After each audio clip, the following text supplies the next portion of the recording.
It's time for the KickAround, the Ticket's weekly show all about soccer. 2 hours of HSOs on the clubs, leagues, and tournaments of the world's game. It doesn't matter if you're new to the sport, don't worry. This is the Ticket.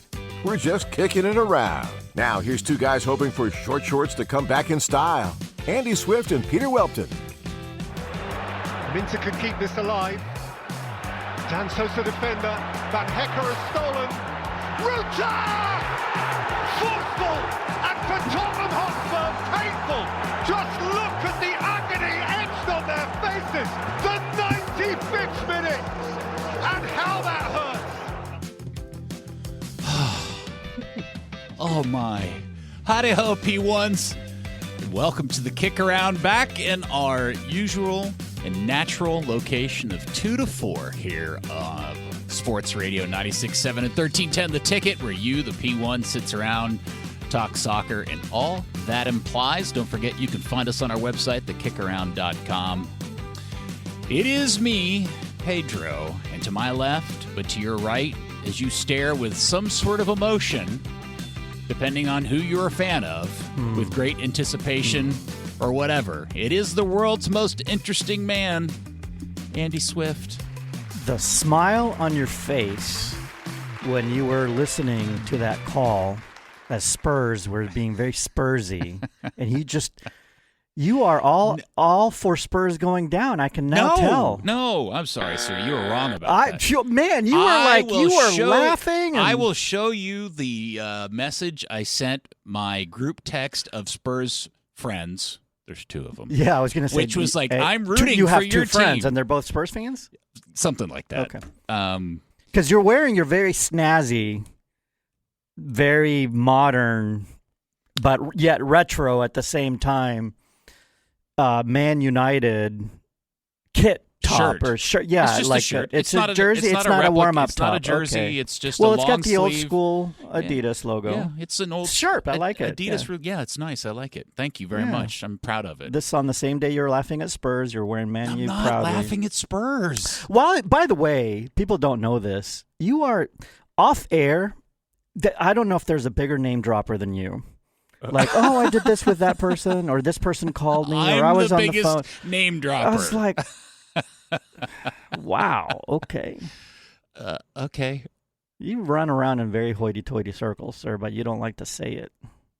I was telling Andy the story about my headphones being all out of sorts because when the Musers were recording their podcast this week, and for those that don't know, I play a part in getting that podcast accomplished. And on Somebody Monday, messed up your when headphones. Troy was here, Troy Aikman, former Cowboy great Hall of Famer, he had to wear my headphones. Exactly. He's like, Troy was in the studio the other day, and he used my headphones. And so I have like Troy Aikman juice on my headphones. Yeah. I love it.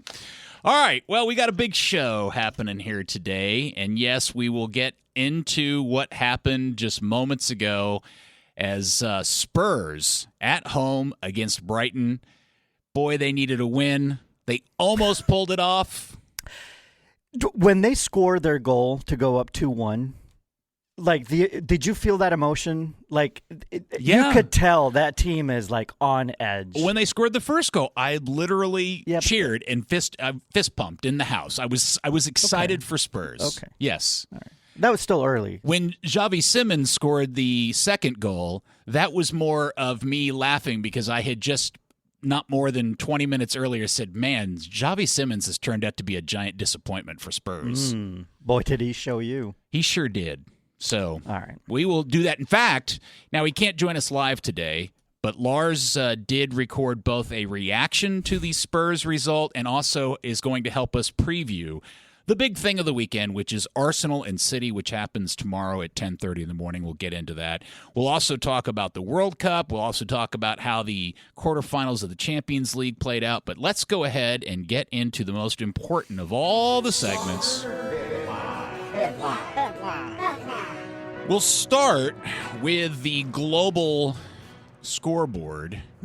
Now, today in Spain, it's a weekend. It's a cup weekend. The Copa del Rey final has just kicked off between Atletico Madrid and Sociedad. Real Sociedad. And what's crazy about that is I don't know how many Americans know that the manager at Sociedad is an American. Yeah.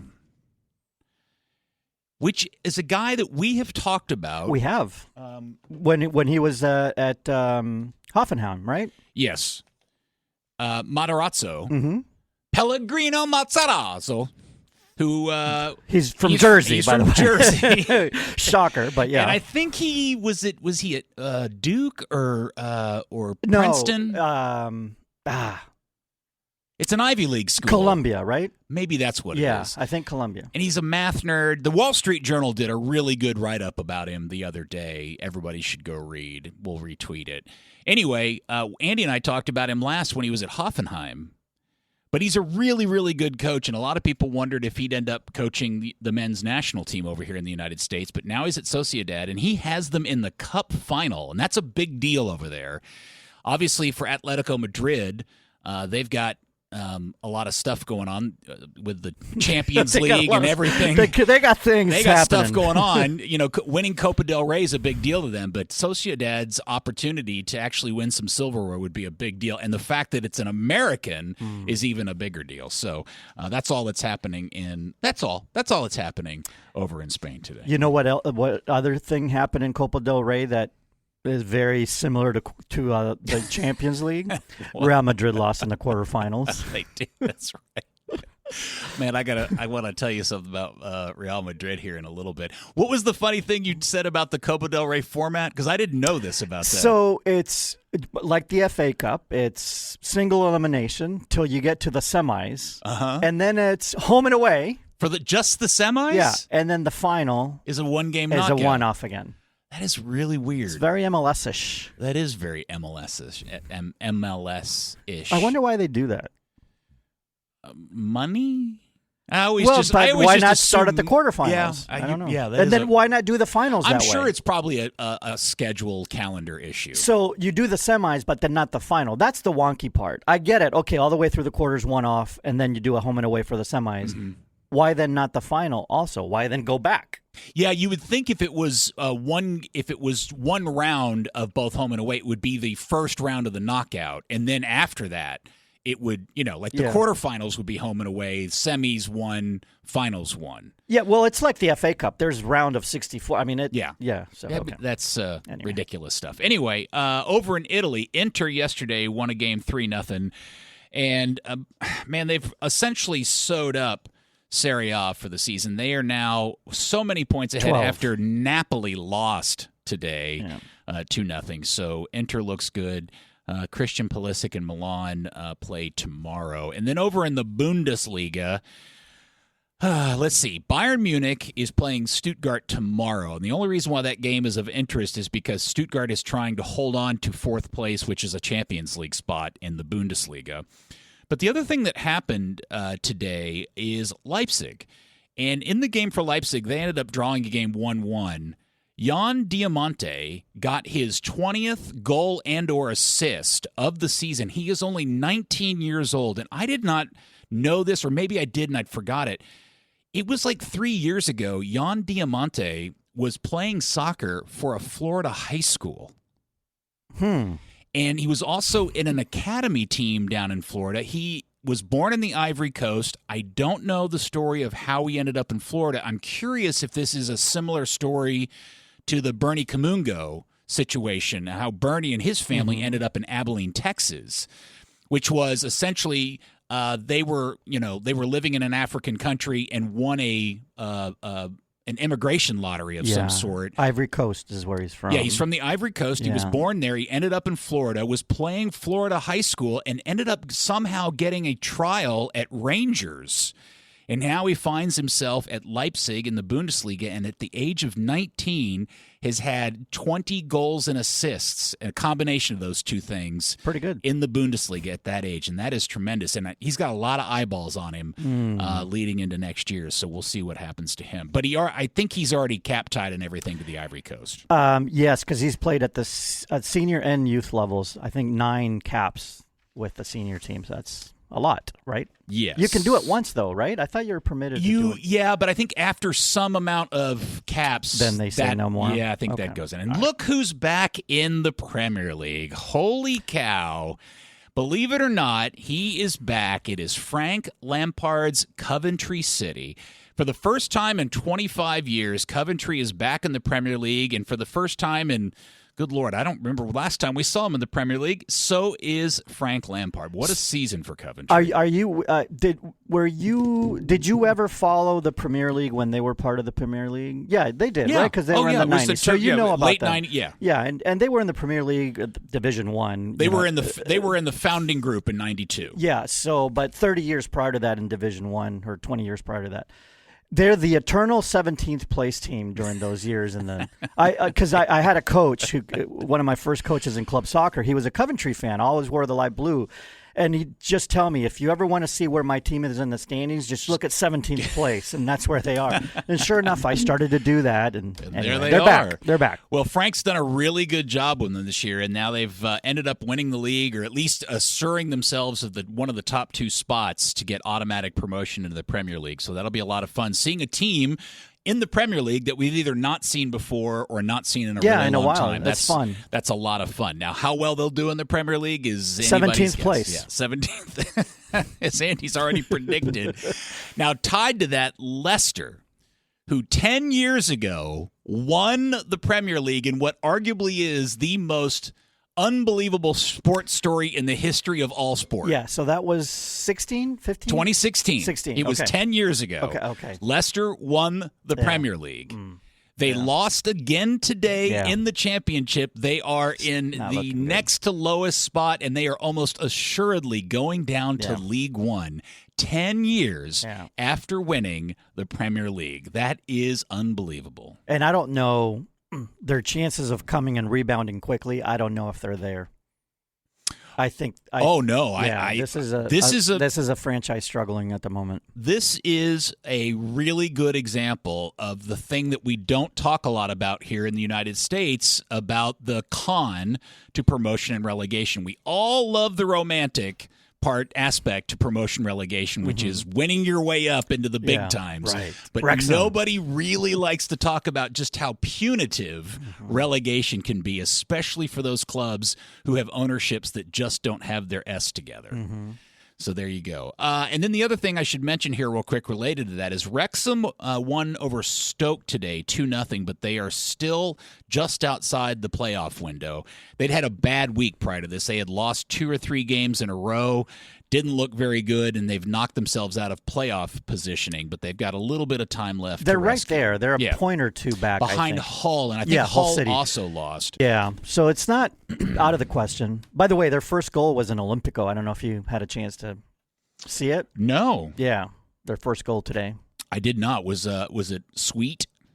Well, aren't all Olympicos sweet? No. Is there a non-sweet Olympico? Yes. The non-sweet. The wind-blown Olympico, I guess. Okay. Well, maybe the one where the goalkeeper just stands at the near post and just watches it fly over his head, thinking it's going to go out, and it drops in. No, this is a vicious, poisonous. Those to swinger. me aren't that great. Yeah. Okay. Yeah. So and there you go. So Wrexham, yes, they are 2 points behind Hull City, who drew today. And Southampton ended up pulling out a win today, by the way. They were down to Swansea. They are on the most amazing run, Southampton. After a really crummy start of the season, they are in 4th in the championship. I don't think they've lost a game in like 25 or 26 games or something. And this is the team that knocked Arsenal out of the FA Cup. They are on an unbelievable run, Southampton. It is. So you're saying you would pick them to be the third team, because it looks like Millwall. Well, actually, Millwall. They're tied now with Ipswich on 75 points behind on goal differential. Okay.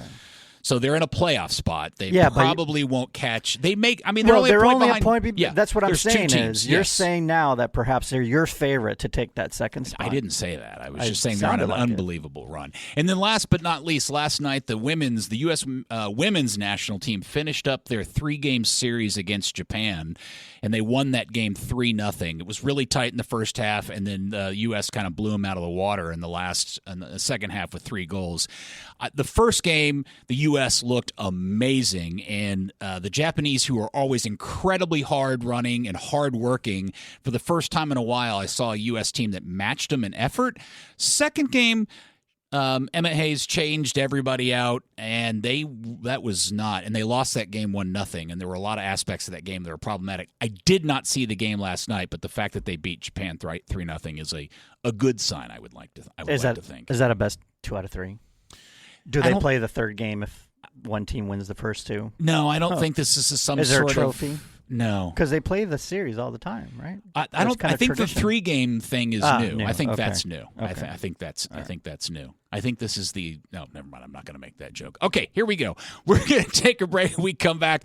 Let's get into the Premier League and let's hear from Lars post what happened to Spurs. We'll do that next year on the Kick-Around. The big game of the weekend: Arsenal, Man City. Pep has called it the final, and I am one to agree with him. That is happening tomorrow. We will preview it with Lars in form here in about 15 minutes on the Kick-Around. Welcome back. I'm Peter. He's Andy. We got to finish this league season before we get into the World Cup. We are coming down to the end of it. Spurs today had a very important game.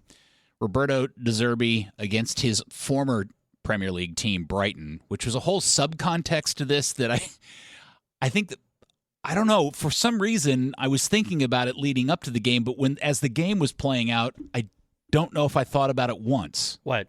That De Zerbi used to be the manager at Brighton. For some reason I thought that would be a bigger... at Brighton. Yes. Right. Yeah. Yes. Yeah. I thought that would be a bigger deal, and I don't know, it just never felt that way. So here's the deal. Tottenham took the lead twice, and as Andy described it, as in the most Spursy of ways, gave up 2 really bad defensive type, bad goals. I guess the first Brighton goal, Porro is just out of position. Right. The fact that the ball got to the guy that hit it to begin, but that was a solid strike. Oh, 100%. Matoma's was a fantastic strike, but he shouldn't have had literally an acre of space to hit it. Yeah, right. Porro should have been out there instead of chasing a guy into the box. Yeah. Right. And in the second one, it's just heartbreaking. If you care at all about anything, if you're a neutral at all, it was just watching the look in the stands. So, because he is our resident Spurs fan, he's not able to join us live today, but I did ask him to record and send to us his reaction to the game. Okay?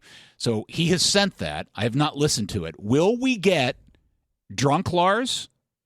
Will we get despondent Lars? What are you saying? Well, will we get an emotional Lars? He's a Spurs fan. Or will we get kind of professional journalistic Lars? All right. Which one do you think we'll get, Andy? He's told us he is strictly a pro from here on out. He is not going to get caught up in the Spurs drama. All right, let's see what Lars had to say on the heels of Spurs 2, Brighton 2. So, Peter, for as long as I've known you, whenever we've spoken about Manchester United, it's typically been about how bad they are. So I guess there is a bit of cosmic justice in the fact that I am in this position this spring, having to talk to you about pain and misery on the Tottenham side of things. So that late equalizer they conceded to Brighton emotionally will be a body blow for the team, obviously. But there were also periods in that game where there was genuine progress on the field. There were things that were going right there. You have a great goal and a nice assist from Xavi Simons, who has had a difficult first year in England. But with James Maddison, Dejan Kulusevski, and Mohamed Kudus all unavailable, they have to get Xavi Simons going because he's the only real difference maker they have creatively. You also saw Conor Gallagher, who was brought in January and has not made any kind of impact, actually have a good game in a slightly new role for the team. So if you're Roberto De Zerbi, you look at this and say, okay, the first game against Sunderland was just hopeless. Like, there were almost no positives there. Here, there was stuff that you can build on. I thought there were little signs, but then you again have to pick the team up off the floor emotionally because they thought they finally had a win. And then they conceded a terrible goal. And that's the downside again. Both goals they concede are just horrific from a defensive point of view. So maybe the start of some kind of improvement in terms of the overall play for Tottenham. But again, they're going to have to having taken a lot of emotional punches to the face this season, this probably was another one of those. So more work to do for Roberto De Zerbi. I am a little bit more optimistic about Tottenham surviving than I was at the beginning of this game, even though it was an opportunity missed. Do I get to opine? Because he was Please. talking to Peter. So. No, go ahead. I think we're a little bit past the point where you're looking for signs. Oh, this was a positive sign, and I can see some improvement. There are 5 games left this year. 5 left in the season. So right now you're just scrapping for points. Like there's 5 individual matches left. I don't know if we're at the stage of the season where you can I see this is a positive sign and this shows improvement, because you're run out of that time. Now it's you got to get results. And the problem with what happened today, and I do agree, I think you agree too, they actually played a decent game, right? They look good. Well, they look for large stretches of the match. Yes, and for the first time in a while, they look like they were up for it. Right. And this is to Lars's point. There were signs, blah blah blah. But they went from that second goal going up 2-1 being a real transformative moment for them to like the exact opposite of a transformative moment, like a 180-degree turn, like a real psychological blow. And the issue, and the new gaffer has said this, the issue with this team is not talent, it's not what they're doing. It is like almost all psychological at this point. And so that happening was a worse blow than any positive sign you got out of that. So I am not as optimistic as Lars is about how this will turn out over these last 5 matches. It was a big help that they got Basuma and Bentancur able to start. Now, neither one of those guys has played much at all this calendar year, so neither one of them could go the full game. And a big part of what happened late in the game was because those guys couldn't go a full 90 minutes, he ended up expending all of his subs relatively early. So when Xavi Simons scores the goal, they go up 2-1, he then immediately begins to cramp up so bad that he 3 times had to stop play. He can't come off. They can't sub him out. And they don't have the ability to put somebody on to help solidify the team, and they end up giving the tying goal up, and that really crushed them. Yes. And I mean, for a team that part of it, like a big issue is the psychological part, the stress about being in the position they're in.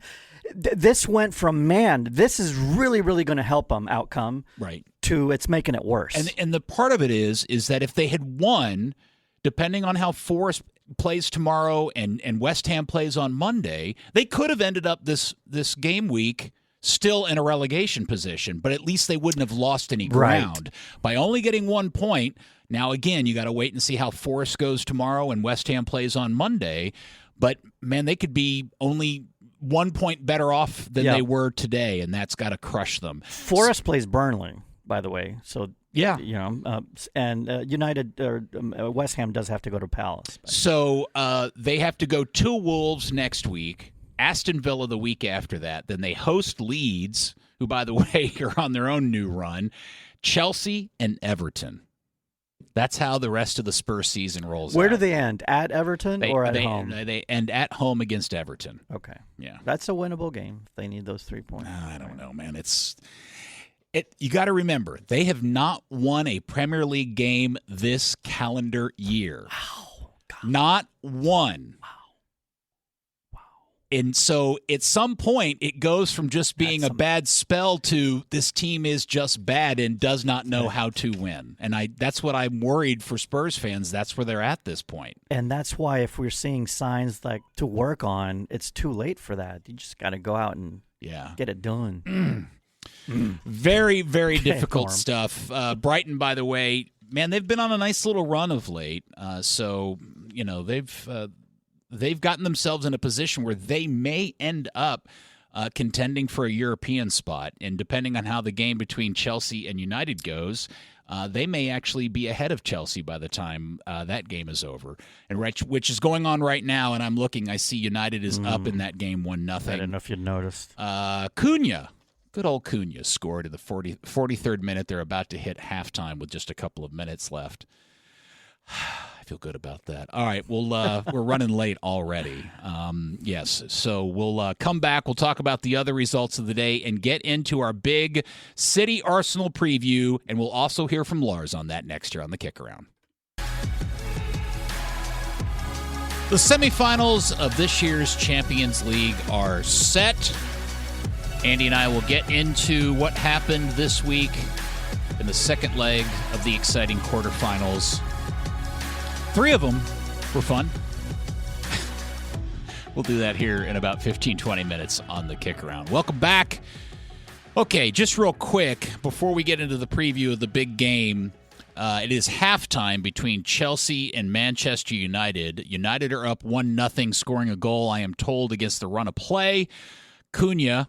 By the way, Garnacho, who I guess depending on what you're using in terms of your news sources, is in a bit of, his standing with Chelsea is not good. And he didn't start, but Estavio had to come off to injury, and they had to throw Garnacho on, and apparently Bruno Fernandes just burned him to make the pass needed to score the opening goal. So right now it is 1-0 United at Chelsea at halftime. And earlier today, Leeds, who prior to the last 2 games, they beat United Monday. That game happened after we were on the air. By the way, I just want to remind everybody listening, on Saturday's show, I predicted United would choke it against Leeds on Monday afternoon, and you and Lars openly scoffed at me. Mm-hmm. We did, because you were only saying that just to... No, I believed it. No, you did not. And you did not believe it. I did believe it. I did not. Don't tell me what I believed and didn't believe. Did not. I did believe it. And so Leeds now, after that, won today against Wolves 3-0. Just catch this for a second. In the 5 games prior to beating United on Monday, Leeds had gone 0 wins, 2 losses, 3 draws, and scored 1 goal. This week alone, they have won 2 games, gotten 6 points, and scored 5 goals. Damn.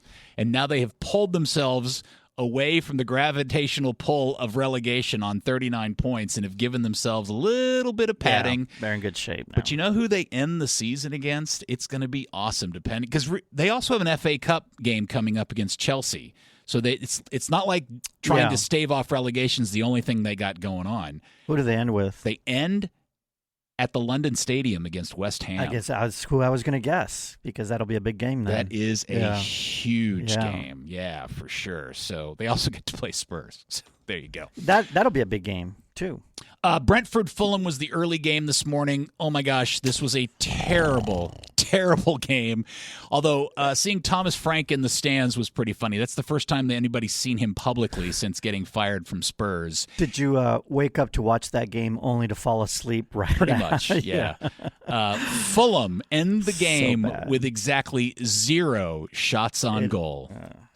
And it ended donuts. Yeah. And then Newcastle, Eddie Howe, oh my gosh, lost again at home, 2-1 to Bournemouth, who, by the way, are now undefeated in their last 10. And this comes on the heels of Iraola announcing that he is not going to return to the club after the season. And Newcastle tied it right after Tyler Adams came on, too. I was like, ooh.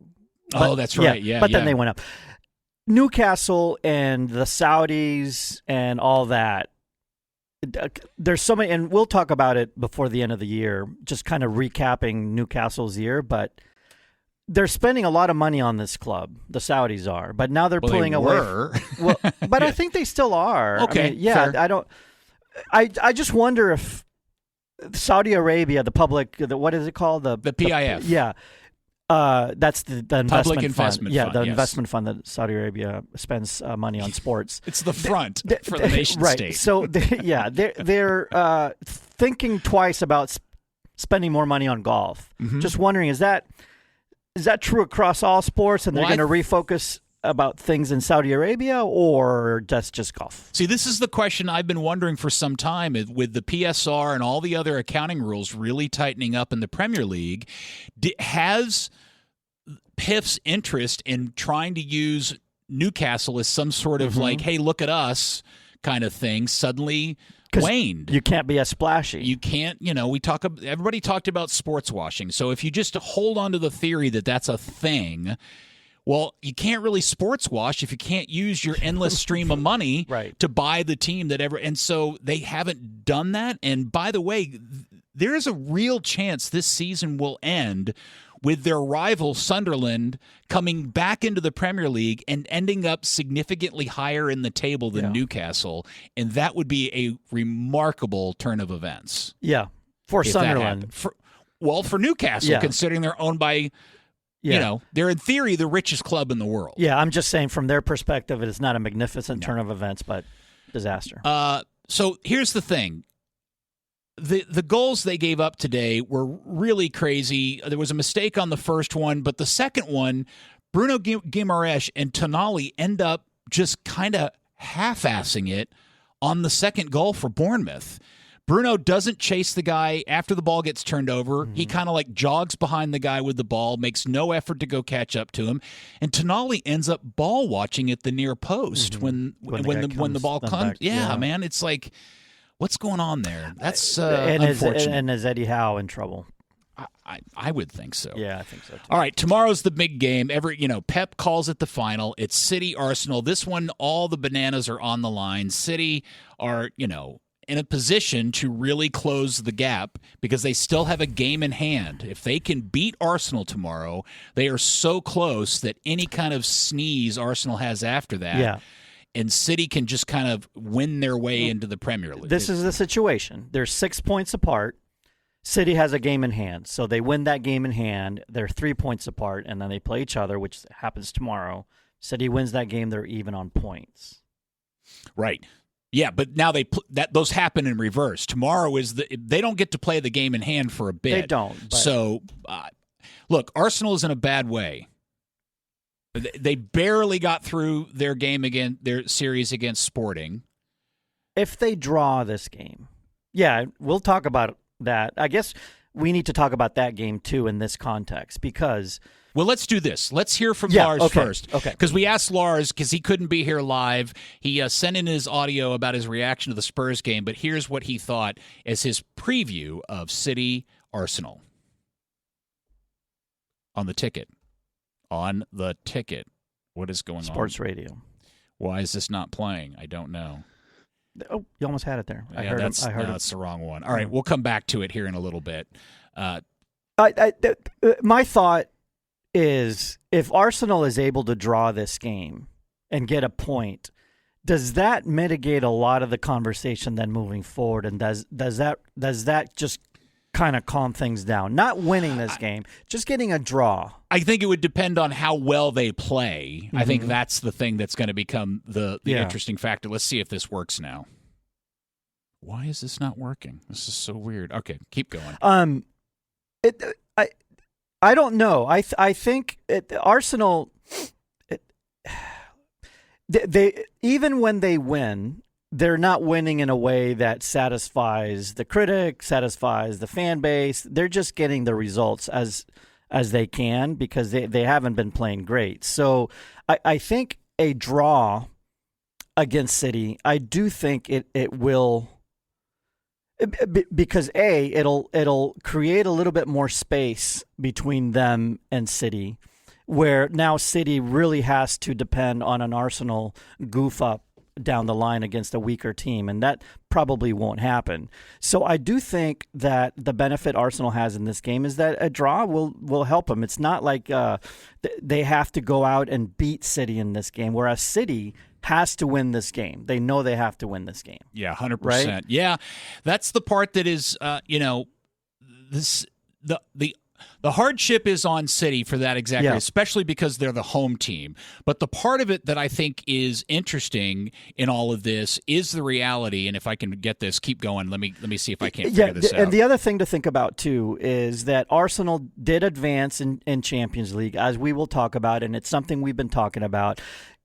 Arteta does have to worry about rotation. Now, he's not going to worry about rotation against City. He's good. This is going to be the team. There's some question as to whether Declan Rice is going to be healthy. To the best of his ability, he's not going to worry about rotation. Right. Okay. He might have to worry about rotation later on against other teams as they have to play that semifinal series.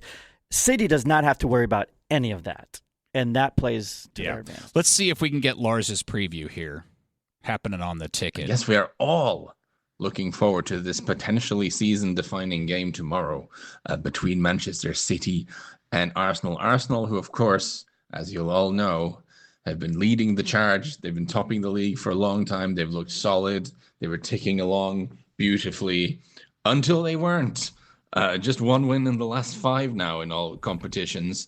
Maybe that's disingenuous. They won the first leg against Sporting in the Champions League, and then they just held on for a 0-0 draw in the second leg. But they've not looked convincing. And while Arsenal's stats and numbers have always looked good this season, the one question mark has always been the mentality of this group, whether they can get it across the line. They've finished second a couple of times now, and they seem sometimes to lack a little bit of maturity.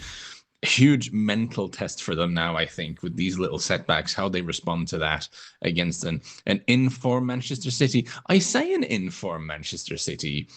Actually, in the league, they've only won 1 in the last 3 because they drew 2-2 against Nottingham Forest. They drew 1-1 against West Ham.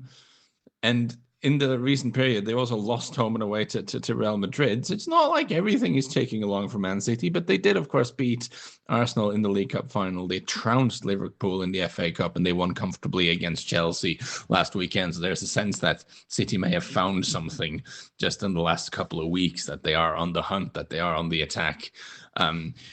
I'm not expecting a classic here in terms of entertainment. I think Arsenal will try to do the thing they've been doing all year, which is contain City, to hold on. They know a draw is a good result here. Arteta insists he isn't playing for a draw, but I think deep down he knows a draw is going to be a good result. I think the players know that as well. This might be a slow and sluggish game, but wow, it's all about how Arsenal respond to these setbacks. Arteta said this week that he is on fire. That is a slightly eccentric thing for him to say. But someone has apparently also lit a fire at the Arsenal training ground, which symbolizes something. At least we're getting drama off the pitch with things burning in that. We'll see if we get drama on the pitch as well tomorrow. All right. By the way, it's 3 straight seasons in second place, not 2, as he said. Is it 3? Yes. This would be 3 or 4? This will be 4. Wow. Okay. Doesn't Pep and City excel in these situations? Yeah. This is when they really rise. I think generally the mood for anybody that's an Arsenal fan isn't just about the fact that results haven't gone well. The team just hasn't been playing well, and Arteta has been putting them out in a way that just feels way too defensive-minded and trying not to overthinking. Trying not to lose instead of trying to win games. Right. I think the Sporting game back in London this week is a great example of that, and that's where a team becomes super fragile. And man, I don't know. Look, I still think at this point it is really difficult for Arsenal not to win the league. Even if they lose tomorrow, they would still have to trip up again. I guess no. Then they're depending. That's right. Yeah, because the game in hand. Yes, City could then equalize it. They're depending on City tripping at that point, and goal difference. They would lose control of their destiny. That's right. Yeah. Yeah. Exactly. So at the end of the day, tomorrow, Pep is right. Tomorrow is the final. If Arsenal outright win it, I think the season's over, and Arsenal will end up being the Premier League champions. I agree. If they draw it, then you begin to get into the questions of, does Arsenal take that as some sort of mental damage? Exactly. That's what I think. I think a draw from the mathematical and points point of view, I think it's still very much, a trophy to be competed for, and City's still very much in it. But Arsenal will benefit from the psychological factor. Now, if City win it, I don't know if Arsenal recovers from that. Right. Here, I think Lars is right. I think tomorrow's game is a snoozer. I think it's boring. I think Arsenal strangles the game to death as they're capable of. I still think Arsenal very well might end up winning the double, because I still believe, and we'll talk about this in Champions League, defense wins championships, and that's the one thing they are really good at. So, okay, go ahead. Arsenal has, after this, Newcastle at home, Fulham at home, West Ham away, Burnley at home, Palace away. City has Burnley away, Everton away, Brentford at home, Bournemouth away, Aston Villa away, and then their last date is Palace at home. Yeah, I think City has a slightly tougher schedule, right? Yeah, slightly. Best case scenario for Arsenal, though. Imagine this. They win the double. They win, obviously, the league by winning the double. Champions League all the way to the final, maybe win it, and Spurs gets relegated. Yeah. Now, if you're Arsenal, would you take second place if it guaranteed you Spurs getting relegated? So many times I have seen Spurs fans say, would we care we got relegated if that means Arsenal blow it again? Best case for Spurs, they save themselves. Arsenal does not win it. They don't win Champions League. They end up with 0 trophies. Yeah. Man, we are running so late. The Merseyside Derby is also tomorrow. Andy, your Liverpool has to go to the new stadium for Everton for the first time this season. Is there a way Everton ends up finishing above Liverpool in the table? They win this match, they'll only be 2 behind Liverpool. So, yeah, obviously there's a very good chance. Not a very good chance, but there is a decent chance that they do. Would be, which I brought up months ago, and you're like, well, whatever. Well, you have to admit, here we are. Months ago, that seemed like the most ridiculous idea ever. Villa hosts Sunderland. Forest, obviously a big one tomorrow against Burnley. And then on Monday, Crystal Palace hosts West Ham United. Look, those are big games. It relates to the stuff we've been talking about with Spurs, because we'll see how it all plays out. What a weekend in the Premier League. All right, we're running late. When we come back, we'll talk about how the quarterfinals of the Champions League finished up this week and preview the semifinals a bit next year on the KickAround. The World Cup drama continues. I'm so burned out on World Cup drama. I just not want to. Because none of it is happening on the field. Right. We will dig into this week's headlines and silliness coming up in about 20 minutes here on The Ticket. Welcome back to the KickAround. Thanks again to Lars for recording his reaction to Spurs' draw and his help in previewing, once we finally found it and got it up on the air, to City and Arsenal. I think we all agree. All on the same page, right? Yeah, I think we all agree it'll be a draw tomorrow, and it won't be a great game. I might even say City wins. Second half of Chelsea and United have kicked off. They're in the 60th minute. United is still ahead 1-0, but Chelsea almost scored, and it hit the post, I think is what happened. Do you have the game up? No, on your I have computer, it up. Peter? I have it on FOPMob. I'm telling you, man, if you're not using FOPMob, you are missing out on the best way to get your information. Anyway. FOPMob me. You don't like FOPMob? You're not a FOPMob user? No, user? they're fine. I check on it every once in a while, but for stats. But I don't follow games that way like you do. You're such a nerd. Thanks, Andy. Let's talk about the Champions League quarterfinals. As you know, it's our favorite round of the Champions League. They finished up the second legs this week. So they delivered. The quarterfinals again delivered. Let's start with, obviously, the most outlandish of all of them. Outlandish. Bayern ends up winning on aggregate 6-4 over Real Madrid, who are so unhappy about the refereeing. I was just going to share this. Did you see the thing somebody, a Real Madrid fan, put together? So earlier yesterday, some Real Madrid fan put a collection of the worst and most outrageous calls that went against Madrid in the Champions League, and it is 4 hours long. Oh, my God. So every foul against them? Everything. Yeah. Nothing is correctly called against Real Madrid, according to their fans.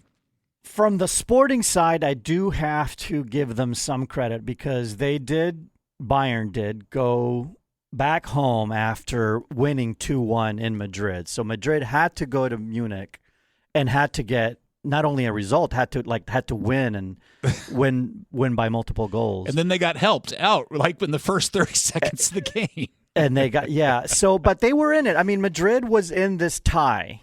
Yes. Right? Yes. All the way towards the end of the game. So credit to Madrid, but it's clearly not the same Madrid, and the mystique just. It's hard to replace Modric, it is Casemiro, and Toni Kroos. Yeah, that whole group, right? And now this iteration of Champions League, it's the second year, right? And both the new format is what I'm talking about. Right. Both of these additions, Real Madrid has gone out in the quarterfinals. After being top 4, 12 of the previous 14 years. 12 of 14 and winning, I think, 6 of them, like half of them. So, yeah, they're not liking this new format, or it's just the mystique is wearing off or the a little team's bit. just not as good as it used to be. Yeah. I'm, again, trying to replace Kroos, Yeah. Modric, and Casemiro Not in only their on prime, the field, off the field in as the well. locker room, Yeah. the whole bit. Right. There is more to it. Now, I will ask the question, and we won't do it because Lars hates talking about referee stuff for all the obvious reasons. Do you think the referee made the correct decision to give the second yellow to Camavinga that ended up changing? I guess in their argument, that fundamentally changed the game of the tie. In their argument, it just everything changed at that point. Right. But whatever. But no, I think it was a soft yellow. Don't you? I think Yes, it was but a soft here's yellow. the thing. I also think Camavinga playing for Real Madrid in the most important of all situations Now you has sound like to Lars. be smarter than that. Yeah, I agree. No, yes. I mean, not only did he kind of kick the ball away, then he picked it up and ran away with it. You know what's funny? Because, yes, you're Because right. the foul, I mean, in some instances, the foul by itself could have been a second yellow. This is funny because last week, Lars, you and I were having a discussion about hair pulling? Hair pulling. And Lars is, the player, ultimately, I don't know if it, but the player should have been smarter than that. You're like, well, no, because it was your team. But yes, okay, the player should have been smarter. Yes, Correct. Again, but in that instance, I don't think the player purposely did it. You No, guys all think he grabbed and pulled by accident. That does not happen. It does happen. No, in never fact, in the history of man have you ever grabbed and pulled by accident. Well, it happened today in the Fulham game, and they didn't call it. So there you go. Okay. All right. Anyway, so Real Madrid is Real, out. yeah. So. Bayern, many people now have them as the favorites to win the whole thing. Well, they play PSG, who's playing really well now. I think PSG is going to give them some business. Sure. PSG ends up battering Liverpool 4-0. That was. There was a moment in time where I thought Liverpool was actually going to. Yeah, they needed that goal to get within a goal, right? And they were at the door, and they just couldn't put it in. And that's the. By the way, can I talk about Slot's post-game comments? I don't remember exactly what they were. Do you remember hearing what they were? Is this the one where he says maybe it would be better for us if we weren't in the Champions League? No. He's correct, I guess. I don't know. I mean, they need to No, which ones are you talking about? Like, we're starting to, show that we're a good team, and this, like, oh my God, there are 5 games left this season, and you're just saying things that I wish I would have written in. Anyway, as a fan, you were disappointed. I was very disappointed with what he had to say. Oh, here we go. He said we made big progression compared to last week. Wow, our fans keep pushing us. Unfortunately, it's one of the many examples when we didn't. Put in our chance. He said, "Take our chances." Put in our chances. What he meant. But the future looks very bright for this team. Okay, that's a very Dutch thing to say. Yes, exactly. That's exactly right. Yeah.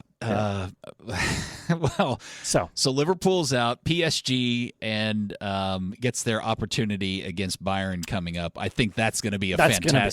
That's going to be great.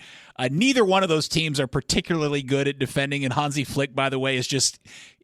He's just determined the Hansi Flick line. Let's see how easily Bayern get behind that. All right, so Barca and Atletico Madrid. This also was fantastic. Atletico Madrid end up winning that on aggregate 3-2.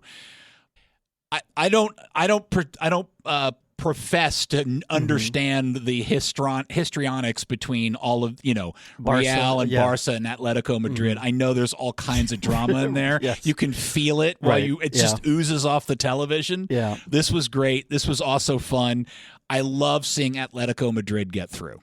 I just want to say that. Yes, I agree.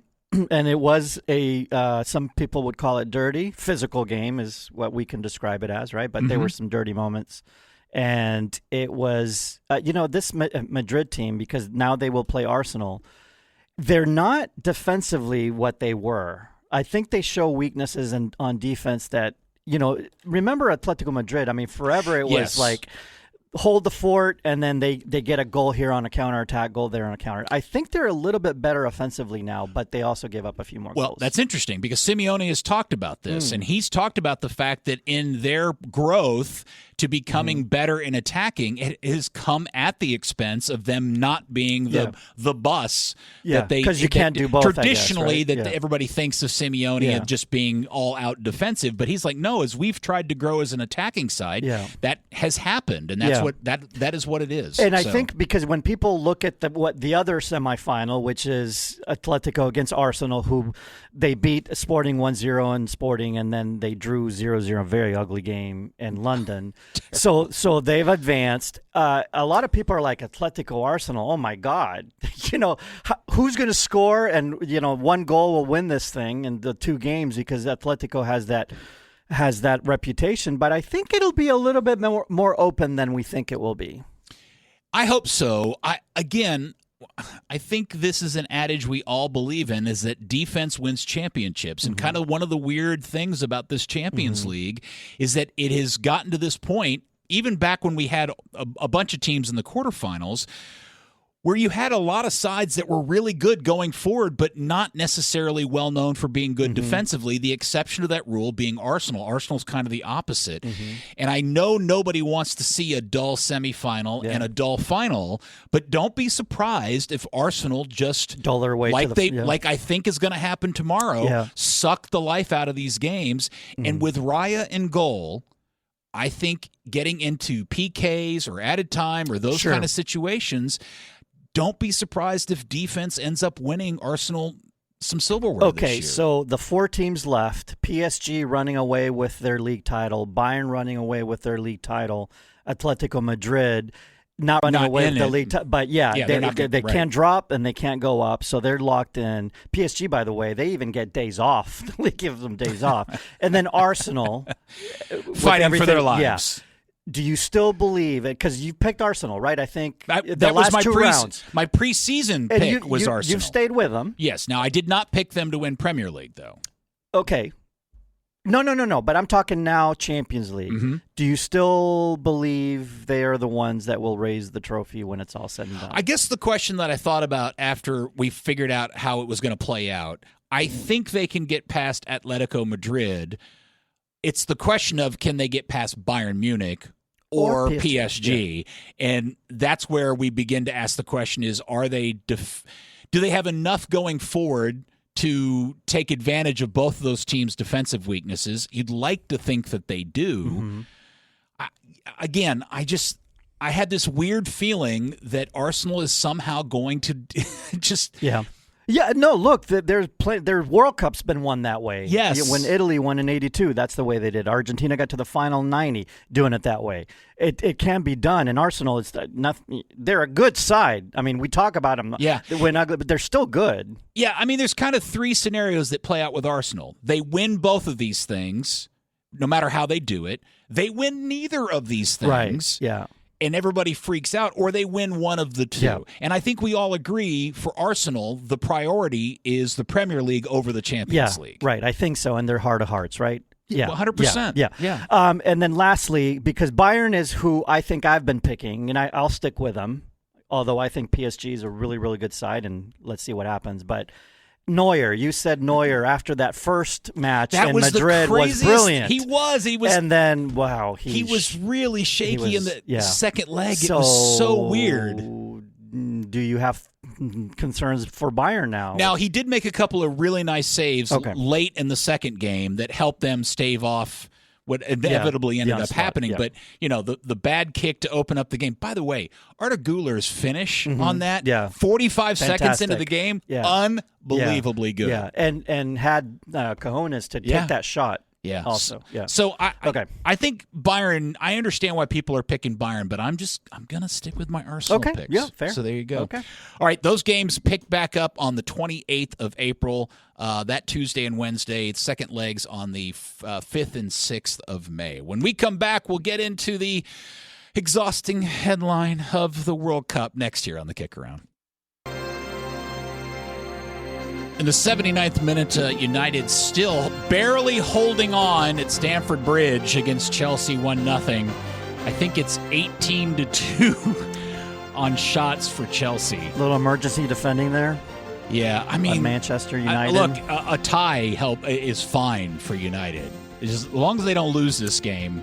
Aren't you all in on the Chelsea train wreck, though? Yeah, I mean, What great drama. I was reading an article today who was talking about the fact that there's this larger story going on with Chelsea and the agreement they made with UEFA tied to the punishment where they paid the £20 million fine or euro fine or whatever it was. And if they don't meet the newer, more stringent restrictions they agreed to in terms of money loss, which even if they qualify for Champions League is going to be really difficult for them to meet unless they sell a ton of players. Because they have to offset salaries to revenues, right? And all of this, all the money the amount of money that this Todd Boehly thing is losing is... I read an article recently as well that just showed how much worse Chelsea was in terms of net losses compared to all the other Premier League. Like they are far and away the worst team. It's wild how bad it is. Yeah. And it makes you wonder, how did they ever allow themselves to get in this position? Or are these people just so unbelievably wealthy?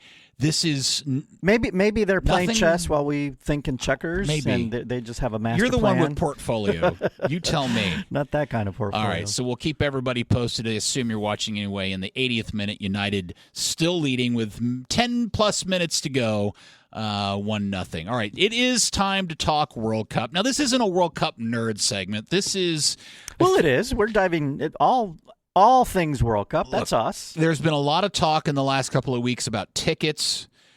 We're not going to talk about the ticket thing right now because I think there's more to play out on the ticket issue in the next week or so that I think we're saving our powder on. Sure, yeah. I mean, that's a developing story. Let's just put it as a developing story. Yes, I think a lot more is going to play itself out in the next week or so. We still stand by what we say, which is, let the thing play out a little bit. And if you want to go to England, Croatia, it's going to cost you what it would cost you to go to the Super Bowl. If you want to go down to Houston and go to Saudi Arabia, Curacao, I bet you're able to get into that game on the cheap for less than $100. Right. Yep. So there you go. Unfortunately, here in Dallas, we just got 9 killer games. Yeah, we do. That's the downside of what's happening here in Dallas. Yeah. But the other thing that's going on this week is obviously all the talk is how everything is so expensive, and it feels like every aspect of the World Cup is just sucking the financial life out of the consumer at every single turn. Yeah.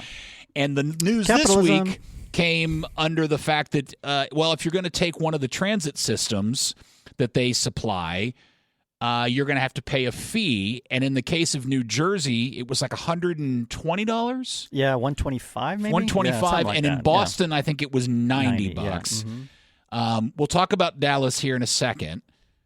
But I think there's a ton of context as to how this is structured financially that most people aren't aware of, that it probably helps them better understand how all this happens. Yeah, and it's not some people may assume that it's FIFA that is setting the prices for transportation. Obviously, those are local venue costs, and those are dictated by each independent venue. And one thing to remember, too, let's say a couple of things. First is FIFA did when they signed when the city signed their host city agreements with FIFA, one of the requirements for transportation was that people with match day tickets would be able to travel using public transportation for free. That's something that they required in Qatar, which not difficult in Qatar, very tight, and something they required in Russia, And again, Russia was doing everything to make that work, and just a different culture, different society, different way of going about public transportation. Different reason why you're hosting the World Cup, too. Yeah, right. So here, after a few years into the planning stages, after having the host city agreement signed, FIFA reversed course and then allowed, because I think all the host committees showed FIFA, hey, there are costs to add public transportation and enhance it as needed. They're different than what they may be in other parts of the world where public transportation is a bigger thing. Mm-hmm. So FIFA did then, they changed that clause, and now they allow the local organizing committees or local governments to charge whatever they think they need to charge for public transportation to and from matches on match days. And I think I read that was amended in the agreements back 2 years ago in 24. Yeah, 23 or 24. Okay. Yeah. So this brings up something else, which is, remember now that FIFA, unlike a World Cup held, like let's say in Russia or in Spain, or you're dealing with like one federal entity that kind of controls things. The entire country. Yeah, right. The Olympics are held in one city, so the Olympic Committee really deals with one set of government. When you come to the U.S. and you hold a national tournament, and how many national tournaments are held are organized by independent third parties not from the U.S.? None, right? Zero. Right. The Olympics, and that's one city. So FIFA is actually not just holding a World Cup in 3 different countries, 7 different states. And as we know, states here have all kinds of different rules and regulations, the way they process tax. Just things are very different from state to state. Public transportation is one. How they handle security is another.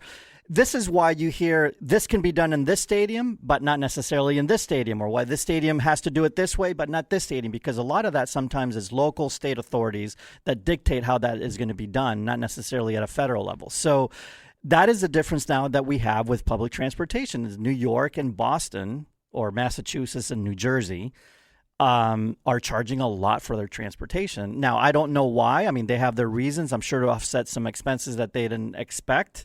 But when you have a Super Bowl at the Meadowlands, MetLife, yeah. Yeah, are they because don't they use public transportation? Yeah, that's a big deal to get there. So yes. I don't know why there's a disparate amount charged for the World Cup versus those other one-offs. Well, I think that's... But it's not an issue that we'll have here, for example, or in other cities. And I think that's important to highlight. And I think one of the problems is the politicians in those cities are all kind of complaining about ticket prices that FIFA state, but they're the ones that are controlling the prices of the travel. So now FIFA's complaining about the price of travel. And now FIFA's complaining about travel. Yeah, and then they're complaining of the price of tickets because, they say FIFA's too high with that. The point is, and by the way, in New Jersey, there's even politicians in New Jersey and New York differing and at odds with how they should go about this. Oh, yeah, obviously, because it's all local politics. The tailgating thing is another one. That's a stadium-by-stadium issue having to do with the perimeter. That story really got out of control this week because everybody made it sound like FIFA said there will be no tailgating, and that's not what happened. And it was one stadium that had to curtail that because of security issues specific to that stadium. Right. So Dallas does have a transit plan, and while we initially thought it would be free for game day holders, there is a fee, but I think it's $9, maybe $12. It depends on... Yeah, right, exactly. It's marginal. It's the app you have to download that will then sell you the actual train ticket from downtown Dallas or downtown Fort Worth to the stop in... Centerport. And by the way, the shuttle from Centerport to the stadium is free if you show a match day ticket as well.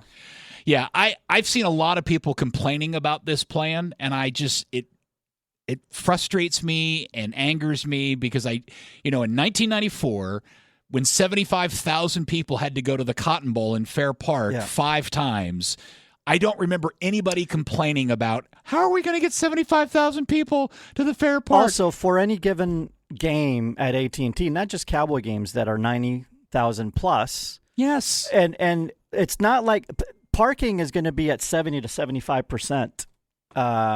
capacity, maybe even 80% at Kawasaki. Yeah, and parking is ridiculously expensive. I get it. My point is that nobody complained about getting to the Cotton Bowl in 94, which was even harder to get to back then than it is today, and nowhere near as easy as it is to get to the Death Star in Arlington, the entertainment district, which is designed for mass attendance events. Yeah, and now we have shared drive as well. Yeah, look, it's going to be trafficky. It's going to take a while to get there. I get it. But it's the World Cup, guys. And so everybody just enjoy the games. Yeah. I don't think it's going to be this big deal as everybody's making it out to be. That's just my opinion. Yeah, if you've been to World Cups in other countries and heading to a World Cup match in other countries, you have to start hours ahead. Sometimes you have to walk quite a ways because the perimeter is so wide. In November, it took me an hour and a half to get from downtown London to Craven Cottage. I had to sit on a train that was sardine packed, and it took me 45 minutes to walk, 45 minutes to walk from the train station in the rain. And that was in World Cup, Craven Cottage, where the perimeter was much closer to the stadium. Correct. The walking perimeter is what I'm... No, it's a little actually further than what you're going to have to walk from the bus stop to Arlington. And at Cottage, Craven from the Cottage. train stop to Craven Cottage, yes, it's a longer walk. Yeah, 100%. Which is not uncommon in European football. People walk from the train stations to the stadiums all the time. It happens all the time. All right, there you go. I do feel bad about the $125 transportation ticket in Jersey, though. Well, I think they're going to try to figure something out. Those local organizing people can explain that. That's on them. That's not on FIFA. That's or us. Yes. Here on the or here in Dallas. 100%. Yeah. Okay. There you go. When we come back, we will finish up the show before Stars with the dribble on the KickAround. That is Peter's sigh of relief. Manchester United have won at Chelsea 1-0. They've held off. Man United, go Reds. 21-4 on shots. Why am I rooting for United? I don't know. That's I don't want really, Chelsea to catch Liverpool. Really That's why. weird. That's why. Come on. Somebody I saw online, since the beginning of March, no team in the top 5 European leagues have lost more games across all competitions than Chelsea. Wow. Defending world champions. I think this is now their 10th loss in some. I mean, it's. Remember when they won the world championship? You're like, man, maybe they are considered favorites to win the EPL. Well, and they started pretty well, and then it's the coach thing, and now the players and seem to be locker room. Long season, 100%. And then they made the mistake of buying Garnacho. Oh, my gosh. I could have told you that was going to be a problem. All right. Crazy stuff there. By the way, just to kind of put a point on it, it was 21-4 on shots, but they only had 3 shots on target out of 21 total shots. Unbelievable. I can't wait to get home and watch that game. By the way, FC Dallas has an interesting game tonight at home against the Galaxy. Dallas is kind of, I don't know. I don't know. I'm having a hard time trying to. No, not good. They're doing okay. Pretty much exactly Peter as we Musa's expect. the bomb, though. Yeah, Peter Musa is going to be good. I'm telling you, he's going to score a goal at AT&T Stadium. He's going to get picked for the Croatian national team, and he's going to score against England at the at Dallas Stadium. He's going to do it. This is not a bad thing. This would be awesome. It would be very cool, but then they're going to have to sell him for a lot of money, and the rest of this burn season will be really painful without him. No doubt about it. We'll be at that game, Peter. Well, I'll be at that game. You'll be at that game.